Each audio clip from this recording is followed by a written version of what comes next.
हाय दोस्त, की हाल छो? ठीक हो तो हमरो वीडियो में देखे सकल छो।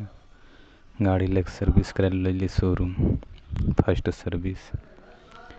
सर्विस में कितना खर्च, की खोलते की नहीं, सारा देखाबो वीडियो में। देख सके वीडियो में सर्विस में पहला सर्विस में गाड़ी रो क्लच चेम्बर खोली के साफ करे जो मिस्त्री से। आरो पूछलियो की होता आरो सर्विस में, तो बतलको चक्का ग्रीसिंग होतो, चेन ग्रीसिंग होतो, प्लग साफ होतो। तो भैया से बोलियो कितना खर्च आतो,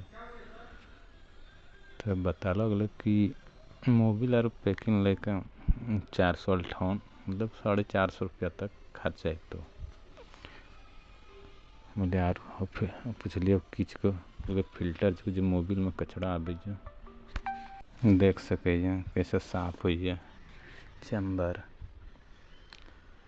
मत फर्स्टे बार ले लीजिए देख लिया, तो बोले चल एक तो वीडियो बना दिए गाइस दोस्तों वास्ते। और पुरानी वीडियो देखी के दोस्त चैनल को सब्सक्राइब जरूर करिए। अब छोटो यार गाड़ी वीडियो तरह हमेशा मिलते तो नया जैसे गाड़ी लॉन्च होते उसने वीडियो देवो दोस्त। चैनल को सब्सक्राइब करके रखब तब नहीं दूसरा वीडियो नोटिफिकेशन पोस्ट तो देख सके कैसे चैम्बर सेट करते। अब चैम्बर ने ना सारा सेट करी का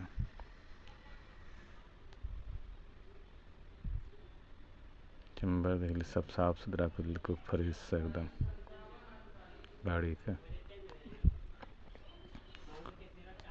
बाद नहीं तो चैम्बर लगा तो चैम्बर तो वीडियो हम नहीं बना लो, यहीं तक वीडियो बन लो जो।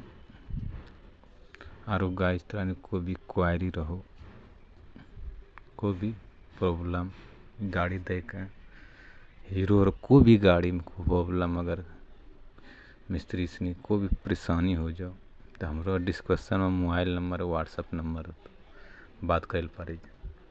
मैं इसलिए ठेठी भाषा में वीडियो बनाई छो अभी कि अभी हिंदी में समझ में ना आबी। वीडियो आगू चले हिंदी भाषा में बनते और देखे पैकिंग लगते लास्ट में। और चैनल को सब्सक्राइब जरूर करिए गाइस। Thank U. अगला वीडियो देखने के लिए थैंक यू।